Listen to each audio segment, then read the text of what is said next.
ब्रह्म पुराण हिंदू धर्म के 18 पुराणों में से एक प्रमुख पुराण है। इसे पुराणों में महापुराण भी कहा जाता है। पुराणों की दी गई सूची में इस पुराण को प्रथम स्थान पर रखा जाता है। कुछ लोग इसे पहला पुराण भी मानते हैं। इसमें विस्तार से सृष्टि, जन्म, जल की उत्पत्ति, ब्रह्म का आविर्भाव तथा देव दानव जन्मों के विषय में बताया गया है। इसमें सूर्य और चंद्र वंशों के विषय में भी वर्णन किया गया है। इसमें ययाति या पुरु के वंश वर्णन से मानव विकास के विषय में बताकर राम कृष्ण कथा भी वर्णित है। इसमें राम और कृष्ण के कथा के माध्यम से अवतार के संबंध में वर्णन करते हुए अवतारवाद की प्रतिष्ठा की गई है। इस पुराण में सृष्टि की उत्पत्ति, पृथ्वी का पावन चरित्र, सूर्य एवं चंद्रवंश का वर्णन, श्री कृष्ण चरित्र, कल्पांत जीवी मार्कंडेय मुनि का चरित्र, तीर्थों का महात्म्य एवं अनेक भक्तिपरक आख्यानों की सुंदर चर्चा की गई है।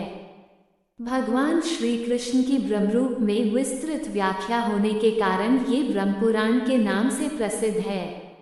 इस पुराण में साकार ब्रह्म की उपासना का विधान है। इसमें ब्रह्म को सर्वोपरि माना गया है, इसलिए इस पुराण को प्रथम स्थान दिया गया है।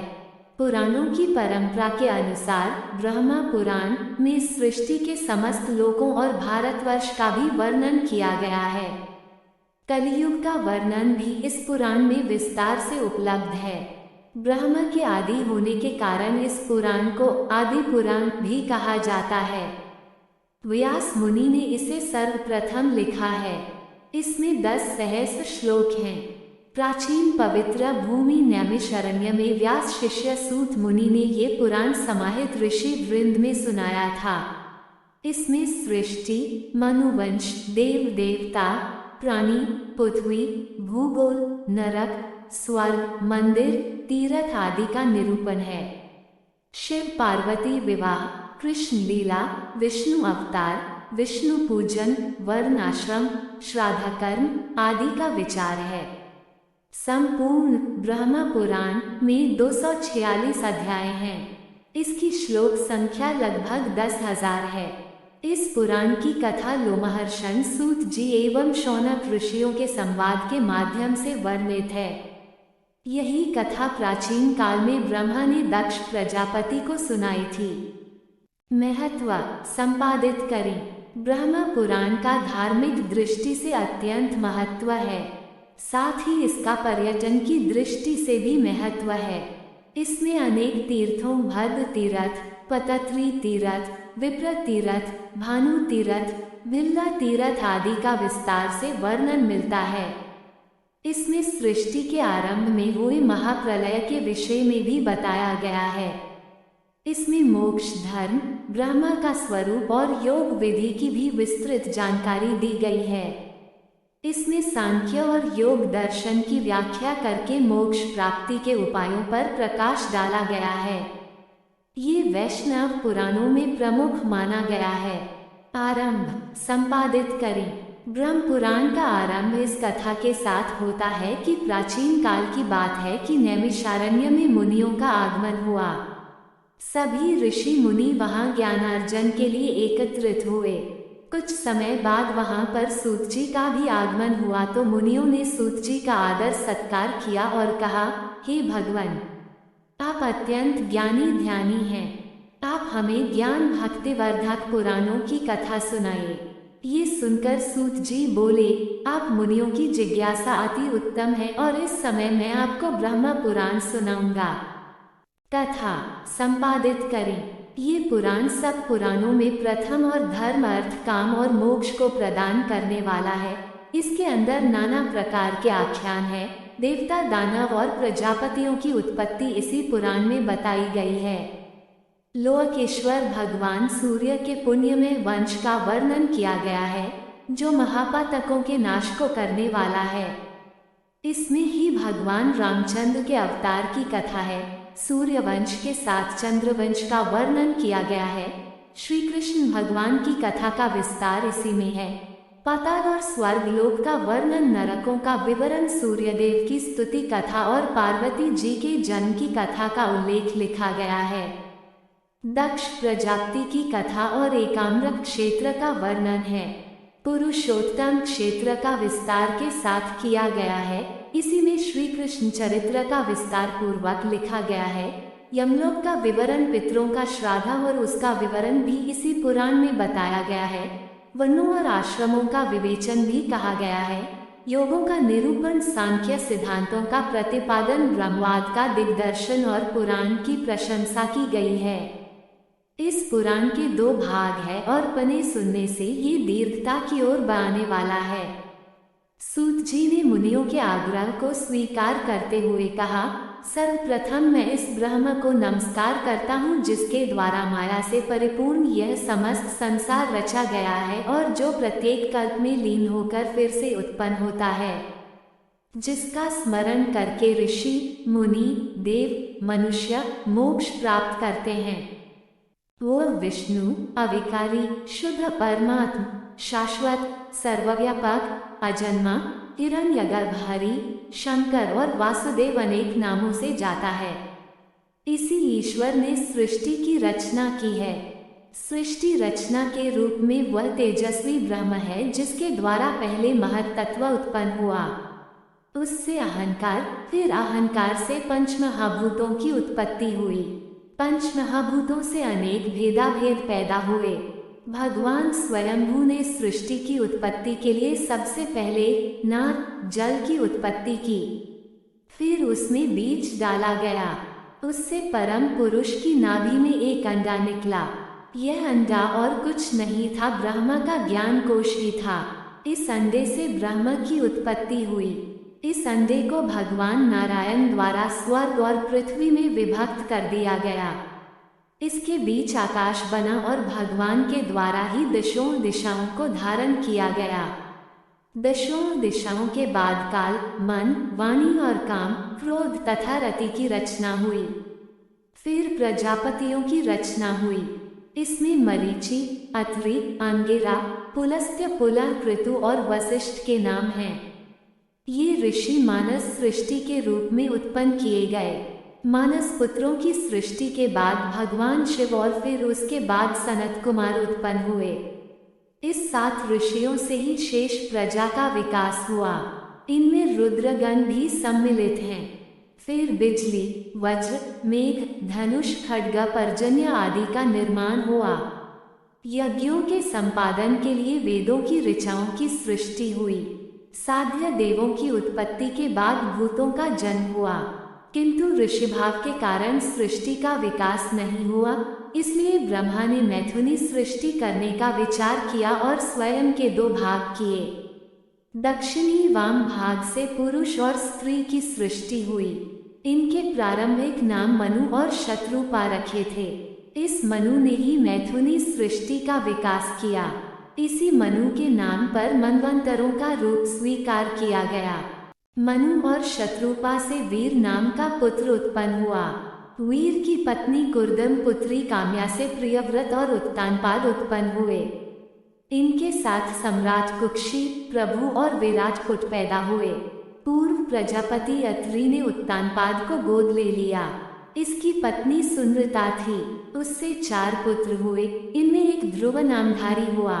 ध्रुव ने 5 वर्ष की अवस्था में ही तप करके अनेक देवताओं को प्रसन्न किया और पत्नी से श्लिष्ट तथा भव्य नाम के 2 पुत्र पैदा हुए।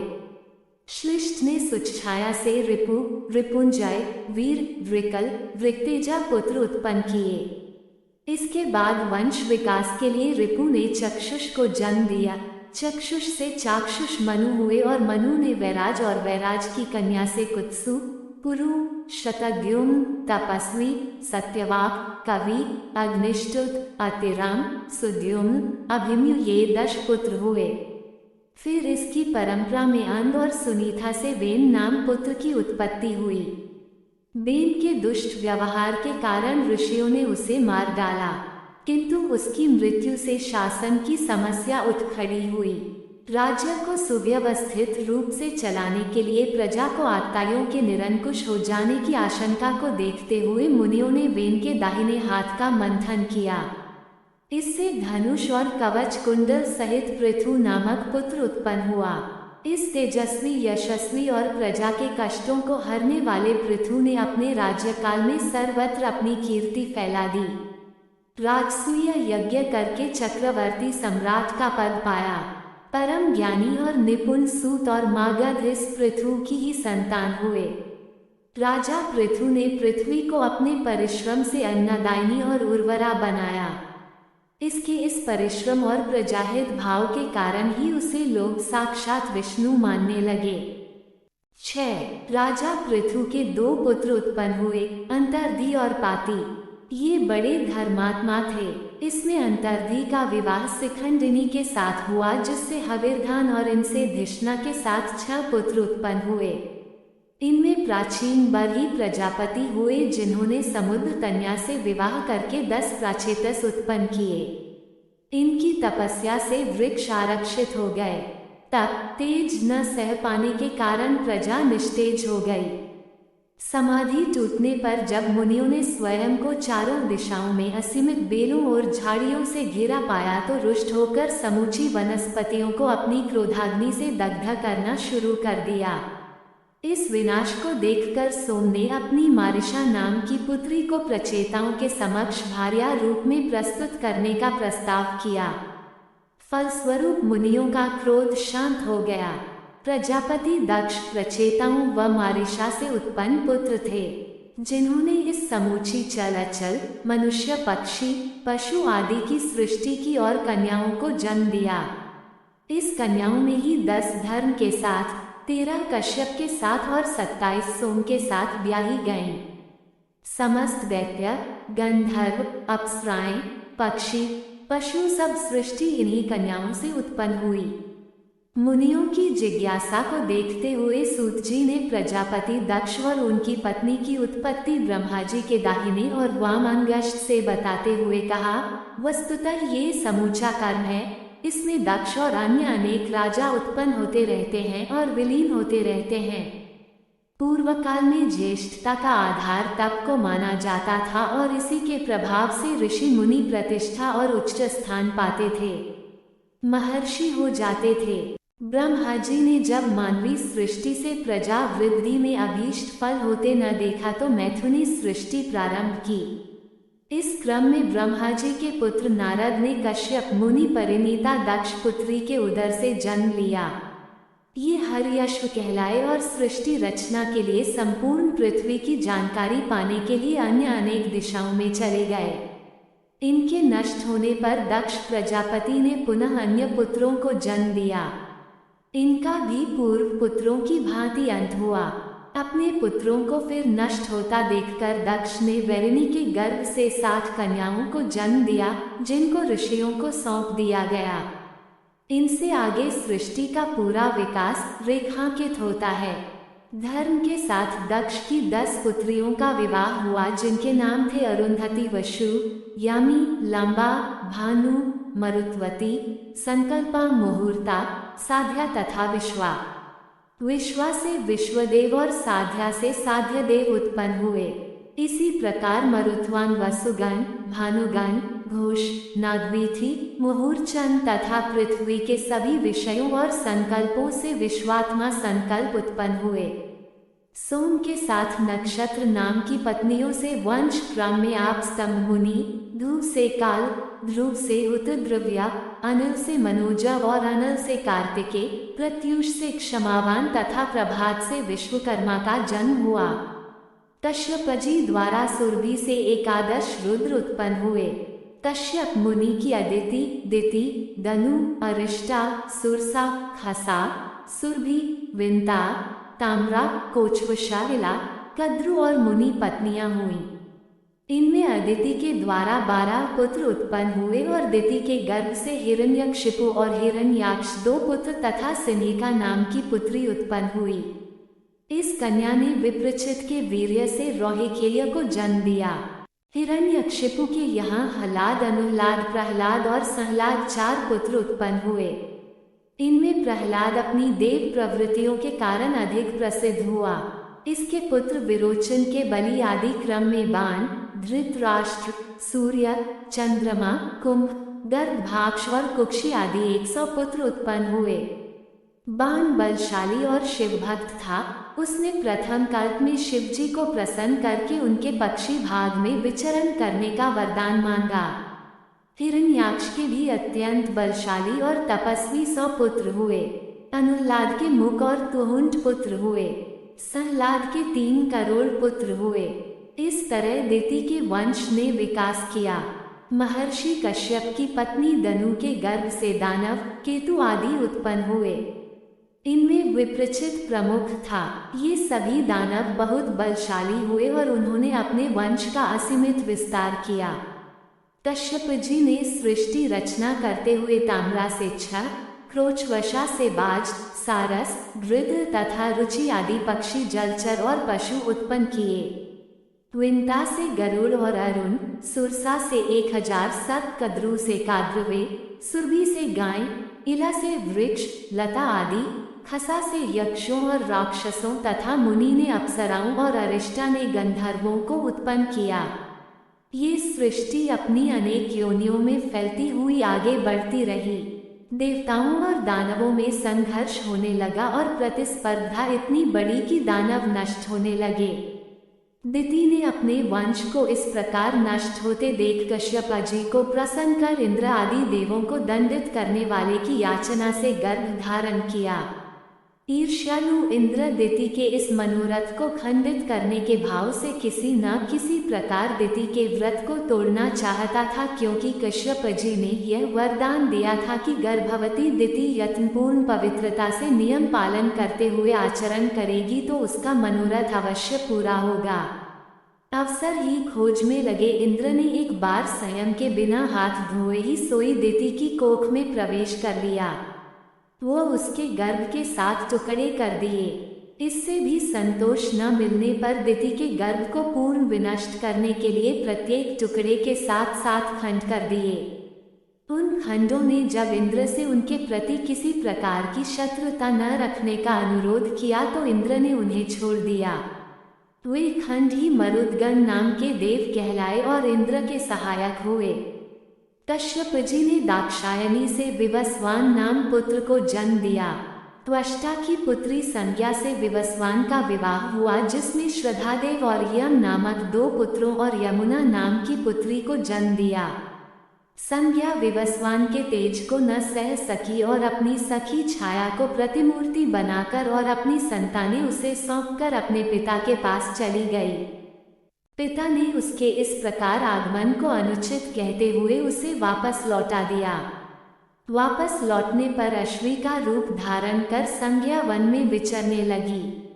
विवस्वान ने छाया पत्नी से सावर्णी मणि और शनैश्चर नाम के 2 पुत्र उत्पन्न किए। वो अपने इन नवजात पुत्रों को इतना प्रेम करती थी कि संज्ञा से उत्पन्न यम आदि इसे सौतेला व्यवहार अनुभव करने लगे और प्रतिक्रिया स्वरूप यम ने छाया को लंगड़ी हो जाने का शाप दिया। विवस्वान ने जब ये जाना तो माता के प्रति ऐसा व्यवहार न करने का आदेश दिया। दूसरी ओर जब संज्ञा रूपी छाया से इस पक्षपात का कारण पूछा तो उन्हें स्थिति का ज्ञान हो गया। संज्ञा की खोज में जब विवस्वान त्वष्टा मुनि के आश्रम में गया तो वहां उसे संज्ञा का अश्वी के रूप में उसी आश्रम में निवास का पता चला। अपने तेज को शांत कर यौगिक क्रिया द्वारा रूप प्राप्त करके उसने अश्व का रूप धारण कर संज्ञा से मैथुन की चेष्टा की। संज्ञा पतिव्रता थी, वह पर पुरुष के साथ समागम कैसे कर सकती थी? किंतु जब उसे सत्य का पता चला तो विवस्वान द्वारा स्खलित वीर्य को उसने नासिका में ग्रहण कर लिया, जिसके फलस्वरूप नासत्य और दस नाम के 2 अश्वनी कुमार जन्मे। छाया के त्याग से प्रसन्न होकर विवस्वान ने सावर्णी को लोकपाल मनु का और शनैश्चर को ग्रह का पद प्रदान किया। ये सावर्णी ही आगे चलकर सूर्य वंश का स्वामी बना। सावर्णी के वंश में इक्ष्वाकु, नाभाग आदि 9 पुत्र हुए, जिनके जन्म पर मित्रावरुणों का पूजन किया गया। फलस्वरूप उत्पन्न इला नाम की कन्या से मनु ने अपनी अनुगमन करने को कहा। मित्रावरुण द्वारा प्रसन्न होकर प्राप्त वर के फलस्वरूप मनु से इला द्वारा सुद्युम्न नामक पुत्र उत्पन्न हुआ। इला से मार्ग में लौटते हुए बुध ने रति की कामना की, जिसके वीर्य से पुरुरवा का जन्म हुआ। इसने ही सुद्युम्न का रूप धारण किया, जिसके आगे उत्कल, गया और विनिताशपुत्र हुए। इन्होंने उत्कला, गया और पश्चिमा को क्रमशः अपनी राजधानी बनाया। मनु ने अपने श्रेष्ठ पुत्र इक्ष्वाकु को पृथ्वी के 10 भागों में मध्य भाग सौंप दिया। इस प्रकार मनुपुत्रों का विकास और प्रसार हुआ। ब्रह्मलोक का प्रभाव इतना अद्भुत होता है कि वहाँ रुग्णता, व्याधि, चिंता, जरा, शोक, क्षुधा अथवा प्यास आदि के लिए कोई स्थान नहीं। यहाँ ऋतुएं भी किसी प्रकार का परिवर्तन नहीं पैदा करती। मनु के पुत्र प्रांश के वंश में रैवत बड़े कुशल और बलशाली हुए हैं। इनके बारे में ये कहा जाता है कि इनके स्वर्ग सिधारने पर राक्षसों ने उत्पात करना शुरू कर दिया था और इनके राज्य पर अधिकार कर लिया था। इनके भाई बंधु इनके आतंक से घबराकर इधर उधर बिखर गए थे। इन्हीं से शर्याती क्षत्रियों की वंश परंपरा आगे बढ़ी। इनमें ऋष्ट के 2 पुत्रों ने पहले वणिक धर्म अपनाया, बाद में ब्राह्मणत्व को प्राप्त किया।